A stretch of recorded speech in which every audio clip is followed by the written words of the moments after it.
Soyez toutes et tous les bienvenus sur le plateau du direct de l'assurance maladie depuis Santexpo 2026. Tous acteurs de la soutenabilité du système, tel est notre credo pendant ces 3 journées d'échange sur le salon. Notre prochaine session va s'intéresser au sujet majeur de la prévention, comment relever collectivement le défi de la décennie. On en parle pendant 45 minutes avec nos invités experts et acteurs de terrain, à commencer par le docteur Catherine Grenier, bienvenue. Vous êtes médecin conseil national au sein de la Caisse nationale d'assurance maladie. À vos côtés, le député Cyril Isaac Sébille, député MoDem du Rhône, médecin ORL de formation. Bonjour. Et en charge d'une mission dédiée à la politique publique de prévention primaire en santé. Et enfin, le docteur Jean-François Thébault. Merci d'être avec nous. Vous êtes président de la Fédération française des diabétiques. On va commencer par réaliser un petit état des lieux de la situation. Voyons où nous en sommes en matière de prévention et en quoi une accélération est nécessaire. Catherine Grenier d'abord, en quoi le déploiement de la prévention s'impose aujourd'hui comme une priorité majeure de la stratégie de santé? Bonjour à tous, merci de cette invitation. Le système de santé français, il est confronté à une question de soutenabilité qui est liée à un certain nombre d'évolutions épidémiologiques et démographiques qui induisent, comme vous le savez tous, un déficit de l'assurance maladie qui s'accroît d'année en année et qui peut se creuser de manière extrêmement importante dans les années qui viennent.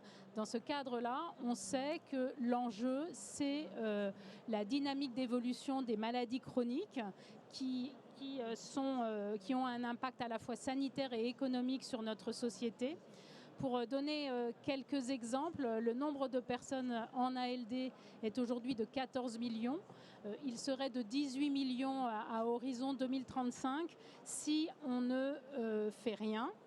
Les patients en ALD, ce sont les patients qui coûtent le plus à l'assurance maladie et ils sont issus principalement, pas seulement, mais principalement des malades chroniques. Un certain nombre de malades chroniques deviennent des patients en affection de longue durée. Aujourd'hui, les maladies chroniques représentent 2/3 des dépenses de l'assurance maladie. Ce pourrait être 3/4 en 2035 si on ne fait rien. Donc vous voyez que le système arrive dans une situation où il est indispensable de limiter le développement de ces maladies chroniques. Les maladies chroniques, ce sont des enjeux que nous connaissons bien. Les 3 grands enjeux, ce sont les maladies de la santé mentale et de la psychiatrie, le cancer et les maladies cardiovasculaires et associées. Finalement, un ensemble de maladies qui ont un enjeu extrêmement intéressant pour la prévention parce qu'il y a un certain nombre d'actions qui peuvent être mises en œuvre pour limiter le développement de ces maladies. Et ces actions, ce sont bien sûr des actions sur le comportement des personnes, l'intervention du système de soins, mais ce sont aussi des interventions sur l'ensemble des politiques publiques qui vont permettre de limiter le développement de ces pathologies. Voilà, juste dire peut-être en complément que travailler sur la prévention, ce n'est pas se limiter en termes d'innovation, c'est vraiment un équilibre à trouver entre permettre l'innovation pour traiter les patients qui ont besoin de cette innovation, mais c'est d'essayer d'éviter de fermer l'entrée dans la maladie en anticipant et en ayant des actions de prévention primaire. Merci, docteur Grenier. Monsieur le député, je le disais tout à l'heure, une mission vous avait été confiée pour émettre des recommandations en matière de politique publique de prévention primaire. Quels sont vos premiers constats et premières observations sur la situation et quels sont les freins au développement d'une politique de santé publique aujourd'hui en France? Alors, les premiers constats, ils sont un peu sévères. Alors, d'abord, pour compléter la réponse de ma consoeur, c'est vrai que notre système de santé n'est pas forcément soutenable, mais surtout, nos concitoyens ne vont pas bien. La santé de nos concitoyens n'est pas bonne. Et ça, je pense qu'en tant que responsable politique, c'est la première chose. Quelque part, en tant que responsable politique, je suis honteux de savoir que la France est tombée au 24e rang concernant la mortalité périnatale. Est-ce que c'est digne d'un pays comme la France qui autrefois avait le meilleur système de santé? Et donc, quand vous parliez effectivement des 14 millions d'ALD, de maladies chroniques, quand on sait qu'il y a, dans les années 2000, ils étaient 3 millions. Hein, 3 millions, et c'est quelque chose de récent. 3 millions d'ALD en 2000, 14 millions, et vous dites d'ici 2035, et je pense et donc nos concitoyens ne vont pas bien. Et pour moi, c'est le premier constat. Le deuxième constat, c'est que quand j'ai été élu il y a 9 ans, enfin il y a 8 ans, lors du PLFSS, du financement budgétaire de la protection sociale et de la sécurité sociale, on votait un budget à 200 milliards. 8 ans plus tard, on vote un budget à 260 milliards. Donc on met de plus en plus de moyens et pourtant, effectivement, la santé de notre population est moins bonne. Où est le hiatus? Le hiatus, c'est qu'on est mauvais en prévention. Et que, comme vous le disiez, effectivement, il y a de plus en plus de maladies chroniques et surtout des maladies chroniques évitables. C'est des chiffres qui sont connus. La moitié des cancers sont évitables. Donc, plutôt de dépenser de l'argent à les soigner, faudrait le mieux, c'est effectivement faire en sorte qu'ils ne surviennent pas. Les maladies métaboliques, c'est la même chose. Quand on parle de santé mentale, c'est exactement la même chose. Et moi, quand j'ai une deuxième honte, c'est de savoir actuellement qu'est-ce qu'on dépense pour les jeunes générations. Lorsque on a fêté récemment les 80 ans de l'assurance maladie, en même temps que l'assurance maladie ont été créés et nos prédécesseurs, et je me mets étaient bien plus malins que nous, et je me mets dans l'eau. À côté de l'assurance maladie, ils avaient créé des médecines de prévention qui sont effectivement la PMI, qui sont la médecine scolaire, qui sont la médecine du travail, et qui sont 3 médecines qui sont en déshérence. J'ose faire des parallèles, et je pense dans mon rapport, je serai assez cru. L'assurance maladie est un super système, mais c'est une grenouille qui, de par le manque de prévention, est devenu un bœuf et dépense avec une production de soins parce qu'on ne fait pas de prévention. Et qu'à côté de ça, les médecines de prévention sont laissées à l'abandon. Comment sont financés quels sont les moyens que la collectivité donne à la PMI? Et en plus, la PMI, qui est non seulement une médecine, qui a une approche médicale, mais aussi qui a une approche sociale de la santé. Et donc, c'est pour ça que le constat que je fais, il est assez sévère. Et c'est ce que je dis souvent, dans notre pays, on fait semblant de faire de la prévention. Non seulement on fait semblant, mais on sait qu'on fait semblant. Et on pourra prendre plusieurs exemples, les 1000 premiers jours, le plan anti-chute, et le constat est sévère, mais tant mieux d'un côté, dans le sens où on a une marge de progression qui est assez extraordinaire, et une marge de progression qui peut être assez rapide, et qui permettra de soulager effectivement les dépenses de la maladie, et qui permettra effectivement de financer les innovations qui sont à côté assez extraordinaires. Donc voilà un petit peu les premiers constats que je fais. Fort de ces constats sévères, quelles sont les attentes des patients, Jean-François Thébault? Quel est l'enjeu au fond et le bénéfice du développement de la prévention pour eux? Alors, je partage tout ce qui a été dit avec des petites nuances. Là, on Parlez bien près du micro, s'il vous plaît. Là, le député parle essentiellement de la prévention primaire et primordiale. Parce que la prévention secondaire et tertiaire en France, elle est bien faite. Et c'est l'assurance maladie qui le fait et les professionnels de santé. Et il y a quand même des bonnes nouvelles. Parce que s'il y a plus de malades en ALD, c'est parce qu'on vit plus longtemps. Et si ces coûts augmentent, effectivement, c'est parce qu'on vit beaucoup plus longtemps qu'avant. Quand on voit l'augmentation des cancers, plus de la moitié de l'augmentation des cancers est due au vieillissement de la population. Et ce n'est pas des nouveaux cas de cancer, c'est parce qu'on vieillit plus longtemps et il faut bien mourir de quelque chose et on a des maladies. Donc il n'y a pas que des mauvaises nouvelles. En matière de prévention primaire, on a actuellement essentiellement la réflexion sur le coût.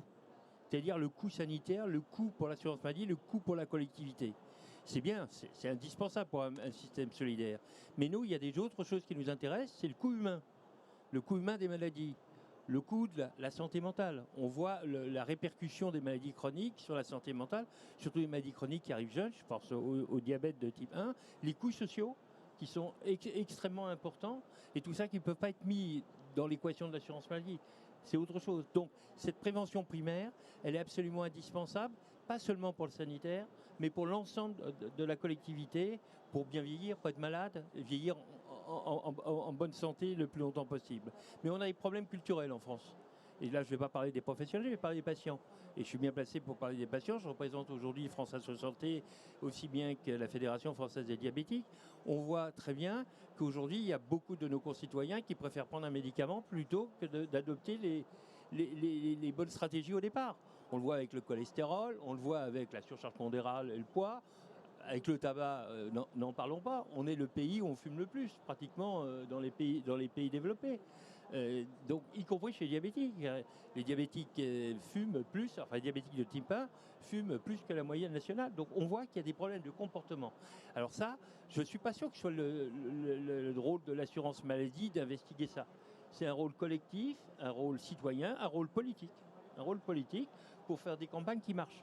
Parce que là où je suis assez pessimiste, comme Cyril Isaac-Simi, c'est que les campagnes ne marchent pas bien. Les campagnes de prévention qu'on fait, ça ne marche pas très bien. On n'a qu'à le voir sur la vaccination. On a un mal fou avec la vaccination. La vaccination, c'est le prototype de la prévention primaire. Hein. Vacciner pour ne pas être malade. Et on voit les difficultés qu'on a. Tu citais ce matin le HPV en Australie, où ils ont pratiquement supprimé le cancer du col avec le HPV. On en est très loin chez nous. Et ça, c'est des problèmes de comportement. Donc il y a de ce côté-là énormément de travail à faire. Et alors là, je voudrais faire une deuxième remarque, c'est qu'on confond. On ne confond pas, mais il y a deux domaines qui sont différents. Il y a le collectif et le particulier. C'est-à-dire qu'il y a toutes les campagnes qui sont, on va dire, populationnelles, mais après, la population, les gens, ils ne se reconnaissent pas forcément dans la population. Il faut aller au niveau individuel.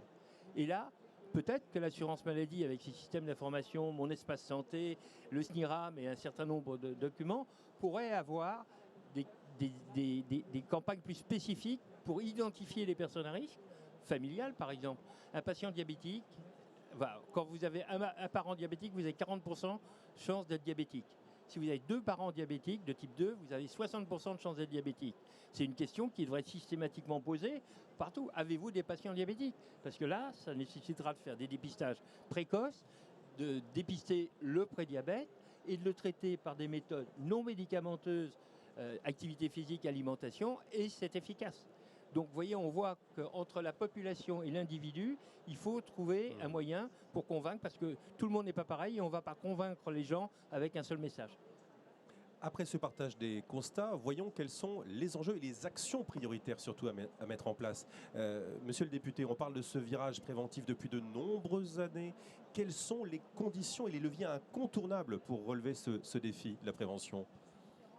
D'abord, c'est une prise de conscience. Je crois beaucoup, c'est un petit peu comme les questions environnementales. Il faut qu'il y ait une prise de conscience de l'ensemble de la population et des décideurs.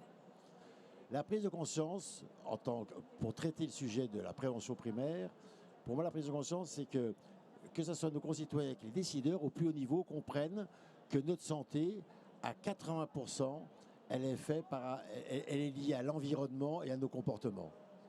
Et seulement à 20% par rapport aux soins. Hein, quelque part, c'est ça. Et c'est toute la question de la responsabilité individuelle.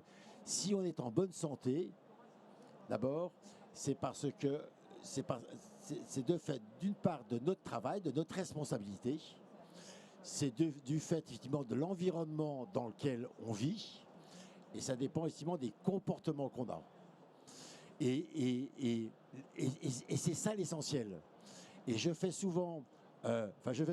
depuis quelques jours, j'ose faire la comparaison, même si de temps en temps elle peut être un peu choquante, j'ose faire la comparaison avec la voiture. C'est pas parce que j'ai dit ça parce qu'on voit bien que l'ensemble de nos concitoyens, des responsables, les maires, les ministres, les gouvernements, les parlementaires, lorsqu'on est interpellé, la question elle est quoi? La question c'est l'accès aux soins. C'est grosso modo, on a un problème de santé en France. Le problème de santé, c'est parce qu'il n'y a pas assez de médecins. C'est parce qu'on traîne trop longtemps aux urgences. C'est parce qu'on n'a pas accès. Et ce n'est pas le problème. Moi, ce que je veux dire, effectivement, à nos concitoyens, ce que je veux dire aux responsables politiques, c'est que le problème, c'est pas le problème de l'accès aux soins sur lequel on fait tous les efforts. Et c'est pour ça que je fais le parallèle avec la voiture. C'est pas parce que vous avez un mécanicien au coin de la rue que votre voiture, elle démarre le matin.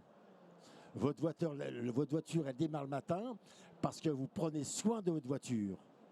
Vous conduisez, vous avez les bons comportements de conduite. C'est parce qu'effectivement, vous l'entretenez. C'est parce que vous mettez de la bonne essence dedans. C'est parce que vous vérifiez les niveaux d'huile, d'eau. C'est parce que vous changez les filtres. Et puis c'est vrai que malgré cet entretien, de temps en temps, il peut vous arriver un accident, surtout si vous ne l'avez pas entretenu, ou un accident. Et c'est à ce moment-là que vous allez voir le mécanicien. Et que nous, en France, notre problème par rapport à la santé, c'est le problème du mécanicien. Est-ce que c'est en multipliant les mécaniciens qu'on sera en bonne, que nos voitures démarreront mieux le matin? Non. Et c'est ça qu'il faut faire comprendre.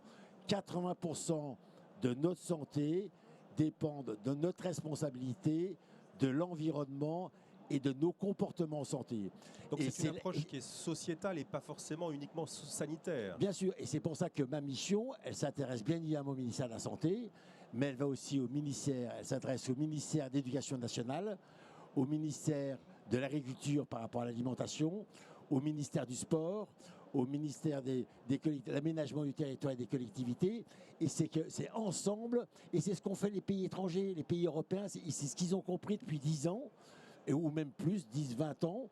Et c'est une politique qu'ils appliquent et qui peut avoir des résultats rapides. Nous, en France, nécessite une politique d'action coordonnée entre tous ces acteurs. D'abord, il faut une prise de conscience. Il faut arrêter de dire que la santé est liée à l'offre de soins. Et parce qu'actuellement, on met tous nos efforts et on met tout le financement par rapport à l'offre de soins. Et après, une fois qu'on a pris, on a pris conscience de ça, effectivement, après on organise. Alors on l'organise, et on fait en sorte que le système de prévention soit organisé. D'abord qu'il soit scientifique. Pour le moment, il est un petit peu éparpillé. Il part souvent de bonne volonté. Il est souvent porté par le monde associatif. Est-ce qu'on imaginerait que le monde associatif gère les hôpitaux, j'entends, mais en tout cas non professionnels. Le monde associatif non professionnel gère. Non, personne ne le mettrait pour les soins. Alors c'est ce qu'on fait pour la prévention. Et donc, alors que ça repose sur la science, et dire que la prévention, c'est scientifique. On met beaucoup d'argent, par contre, dans la recherche en prévention, et on sait maintenant ce qui marche. Donc, prendre conscience du problème. Deuxièmement, faire de professionnaliser la prévention, et puis après, on l'organise jusqu'au terrain. Et c'est là où on a besoin de tout le monde, et que ce soit les collectivités, que ce soit les professionnels de santé, que ce soit les établissements de soins, que ce soit l'ensemble du tissu de l'éducation nationale. Et il faut embarquer tous les acteurs pour améliorer notre santé. Catherine Grenier, quelle est la vision de la prévention de l'assurance maladie dans le contexte économique actuel qu'on connaît? Comment est-ce qu'on peut concilier le développement du préventif et poursuivre l'excellence curative en même temps? Bien entendu qu'il faut absolument associer les deux. On a un enjeu de bien soigner les personnes qui sont déjà malades, mais comme je l'ai dit tout à l'heure, on a vraiment un enjeu de limiter l'entrée dans la maladie. Et sur cette entrée dans la maladie, je voudrais compléter les propos de monsieur Isaac Sibyl en disant que, bien entendu, il y a une responsabilité individuelle. Mais cette responsabilité individuelle, elle est aussi liée à un contexte sociétal et à des politiques publiques. Il faut donner les moyens à la population d'avoir les bons comportements et aussi d'avoir l'environnement qui est satisfaisant. Et l'assurance maladie, elle a évidemment son rôle à jouer sur la part sanitaire, la prévention au sens dépistage, vaccination dont nous nous occupons. Il y a aussi le fait de participer au plaidoyer en faveur de ces politiques publiques qui sont favorables à la santé et qui vont éviter que plus de malades arrivent. Je pense au Nutri-Score, je pense aux politiques d'éducation, je pense aussi aux politiques fiscales qui peuvent inciter des comportements populationnels, sur le tabac, sur l'alimentation. Et puis, nous avons aussi un dernier point que je voulais évoquer, que j'ai perdu.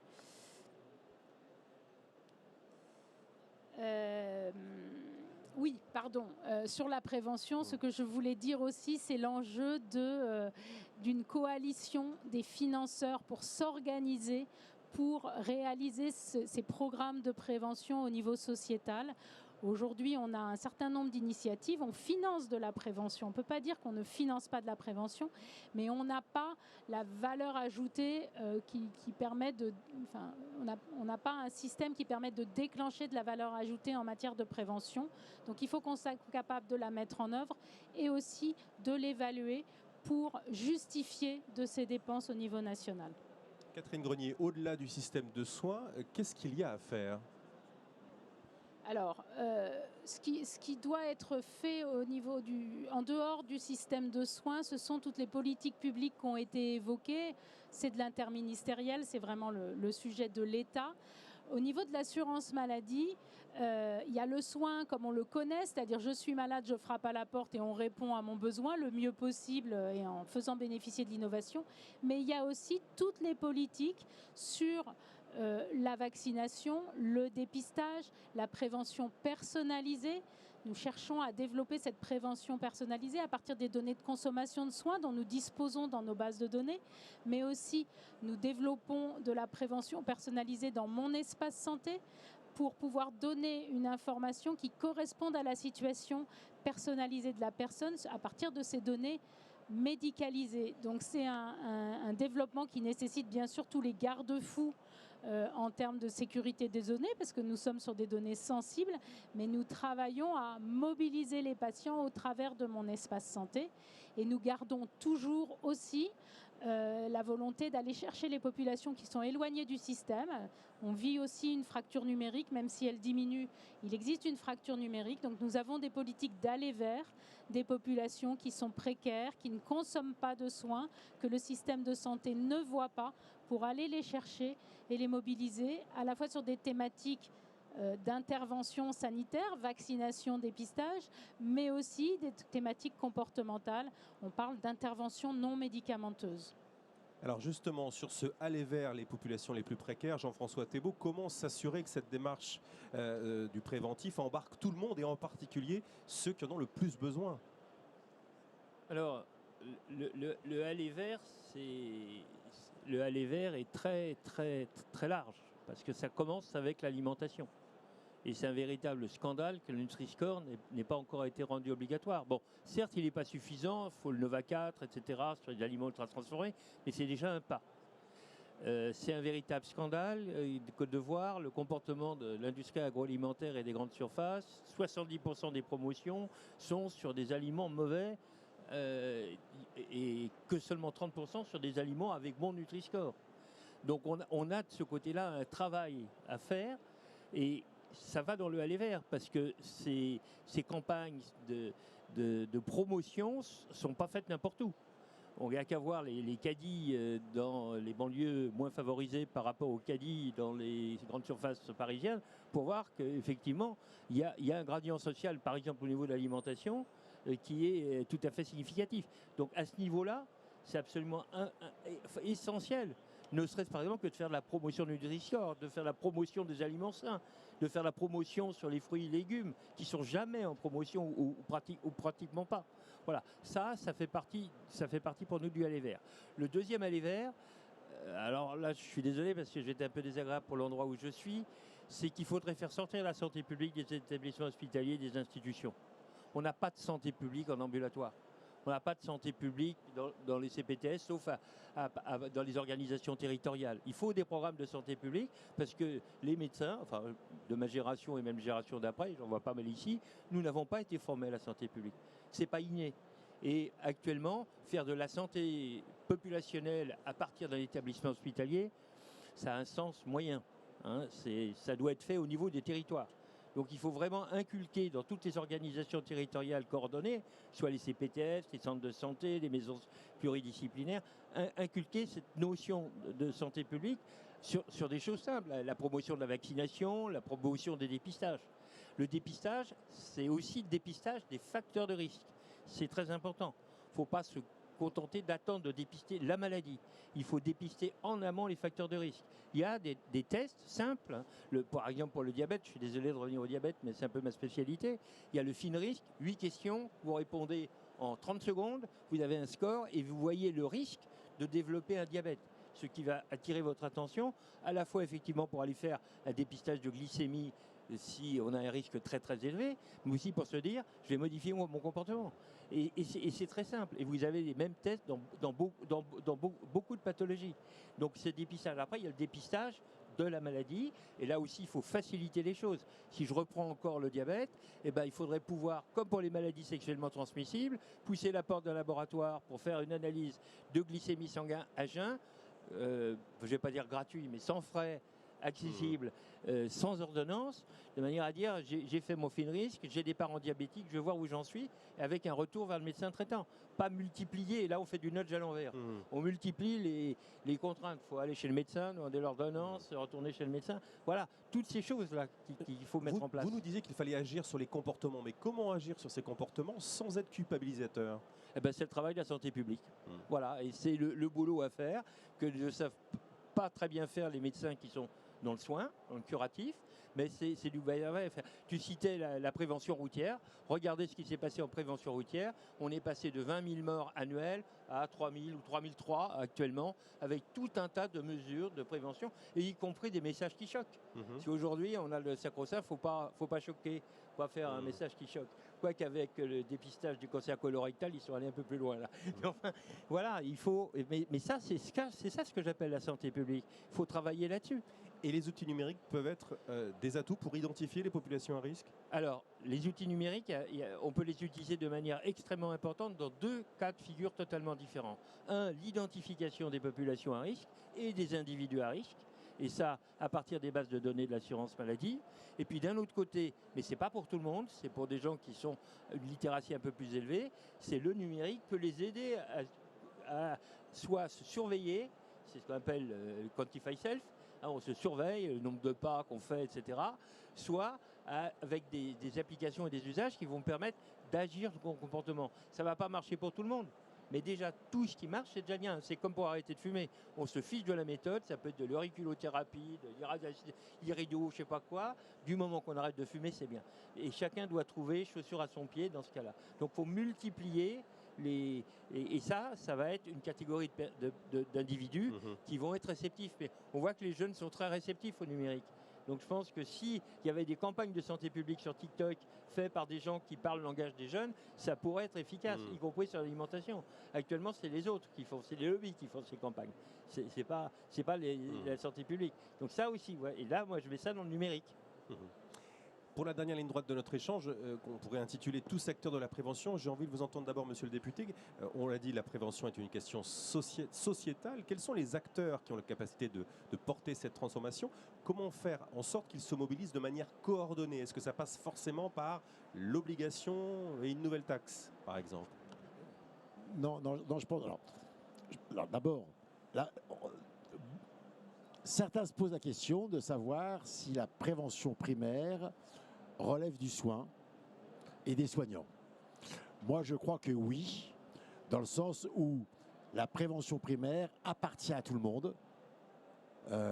Pasteur disait la science appartient à personne et donc à tout le monde. C'était dans un autre contexte, mais je pense que la prévention primaire appartient à tout le monde. Et donc tout le monde doit se mobiliser, soignants, mais pas que les soignants. Ça, c'est la première chose. On parlait effectivement du numérique tout à l'heure. Je pense que pour que tout ça fonctionne, il faut qu'il y ait un pilote. Moi, quelque chose qui me choque, je vous le dis, c'est le fait qu'on n'ait pas de stratégie nationale de santé. Actuellement, on n'a aucune feuille de route et les ministres passent et personne ne sait où est-ce qu'ils veulent nous entraîner. Donc la première chose à faire, c'est de définir de manière démocratique les citoyens, les patients, les citoyens, l'Assemblée, qu'on discute de la stratégie nationale de santé, stratégie qui est personne n'est au courant. Après, il faut cette politique, une fois qu'on l'aura définie grâce à la stratégie nationale de santé, après, il faudra la piloter. Le numérique, je pense que les données de santé permettent de piloter une politique, de la piloter et de l'évaluer. Au niveau du soin, on a des données de remboursement qui permettent de piloter cette politique du soin. Au niveau de la prévention, on a peu de données. Et c'est vrai qu'il y a certains géants avec des outils qu'on peut avoir à son poignet ou dans sa poche, qui savent bien plus que la puissance publique, quelle activité vous faites, quelles sont vos données, effectivement, cardiaques, de sommeil, ainsi de suite. Et ça, quelque part, je trouve ça gênant. Je dis ça dans le sens où, dans les constats que je fais, il y a bien évidemment l'approche populationnelle de la prévention, et puis il y a aussi une approche personnalisée. Dans l'approche personnalisée, c'est d'abord savoir effectivement quel est notre environnement, quels sont nos comportements, c'est ce qui se passe, quels sont maintenant, c'est assez terrible, mais on va arriver, grâce aux données de santé à l'IA, à une médecine qui est prédictive. Maintenant, j'ai une audition qui m'a frappé, avec quelques données de santé, on peut prévoir les incidents qui vont vous arriver. Et puis après, effectivement, il y a le dépistage précoce. Et donc tout ça, c'est un peu la prévention. Et je pense qu'il va falloir qu'on s'interroge tous collectivement par rapport à ces données et à la gestion de ces données. Et puis après, une fois qu'on a, on sait où on veut aller, on a un pilote, on a des données pour évaluer ce qu'on fait, effectivement, c'est comment l'ensemble des acteurs se mettent en place. Et c'est peut-être là le plus difficile.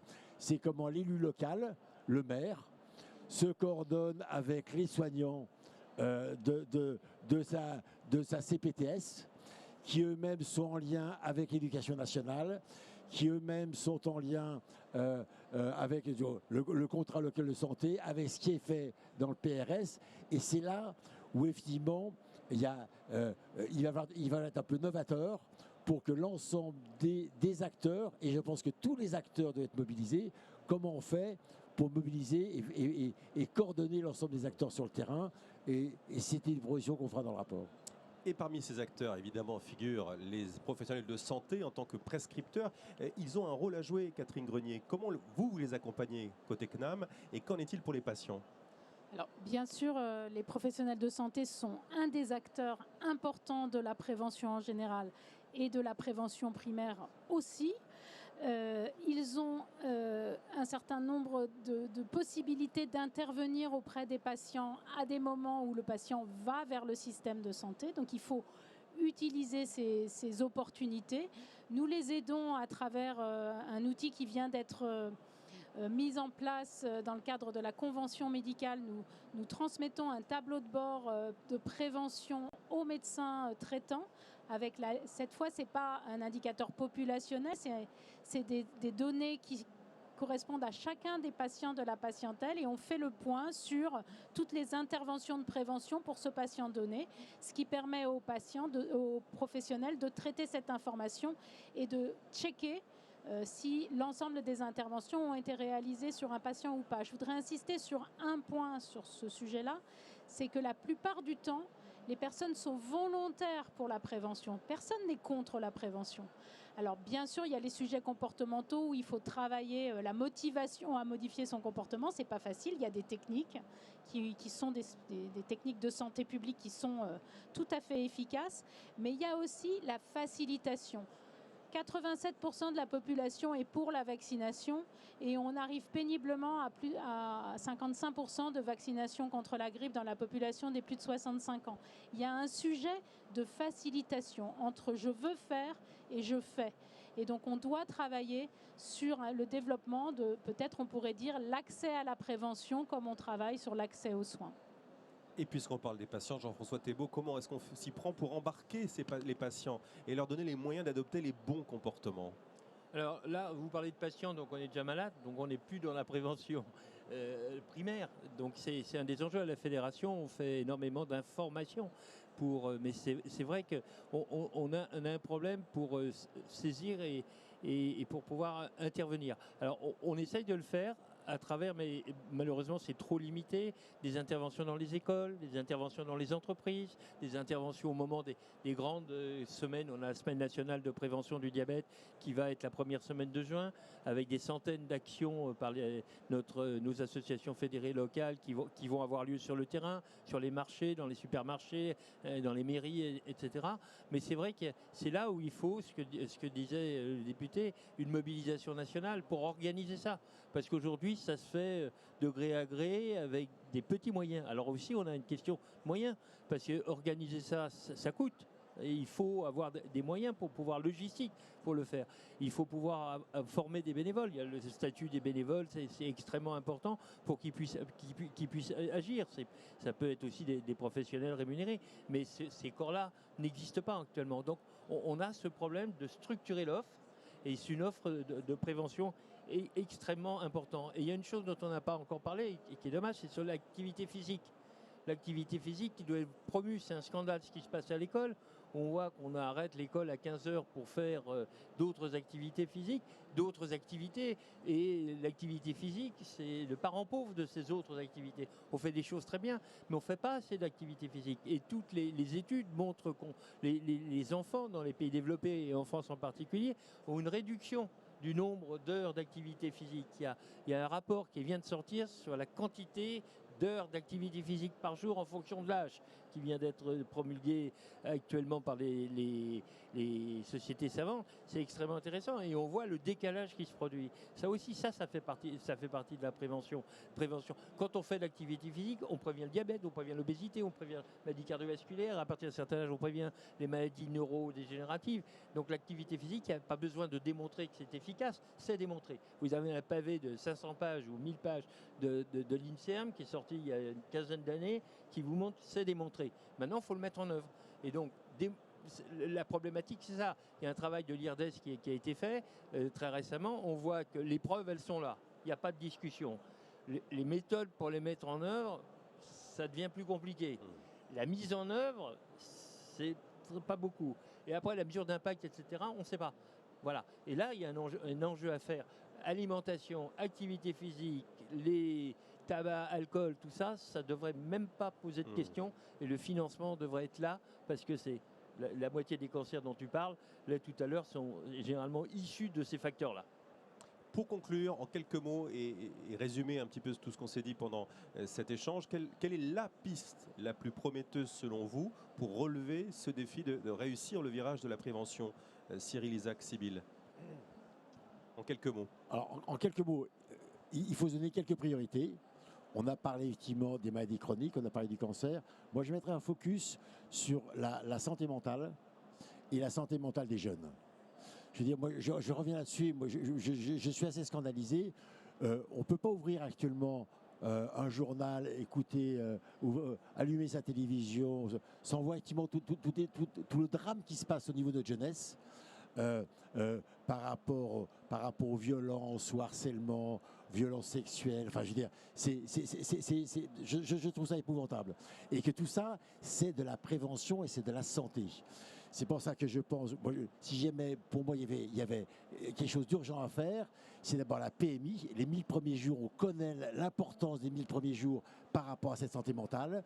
C'est la médecine scolaire et c'est la santé mentale pour les jeunes. Et puis aussi, on n'avait pas parlé aussi, le bien-être. Alors, c'est peut-être pas la santé mentale, mais c'est le bien-être mental au niveau de l'entreprise. Je suis persuadé qu'il y a des lieux de promotion de la santé. Les crèches en sont, les écoles en sont, l'entreprise en est, et notamment avec un focus sur la santé mentale, l'état mental de notre population se dégradant de jour en jour. Jean-François Thébault, quelle est, selon vous, la piste la plus prometteuse pour réussir ce virage de la prévention? Une volonté politique effective et pas des incantations. Que le rapport que va produire Cyril Isaac-Sybille soit suivi des faits, de financement, d'organisation, d'une gouvernance, et que ce soit un véritable plan. On a vu sur le cancer, on a vu quand il y a eu la volonté politique de Jacques Chirac de faire un plan cancer, il a créé l'INCa, il a créé les structures, et on a vu à quel point ça a marché. Donc il faut une volonté, une impulsion politique. Et puis après, il y a des rapporteurs qui feront du bon travail et qui diront ce qu'il faut faire. Catherine Grenier, même question pour vous pour conclure. D'abord, je m'associe à tout ce qui a été dit. Et puis en plus, je dirais convaincre. Convaincre, bien sûr, la population, mais peut-être en utilisant le levier des professionnels de santé.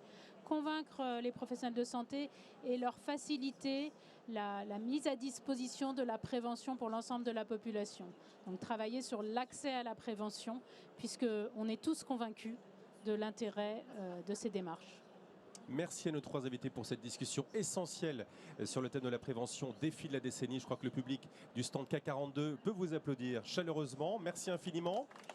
Cette séquence est à retrouver en replay comme l'essentiel de nos sessions sur la page YouTube de l'assurance maladie. Merci de votre attention et à très bientôt depuis Santexpo 2026.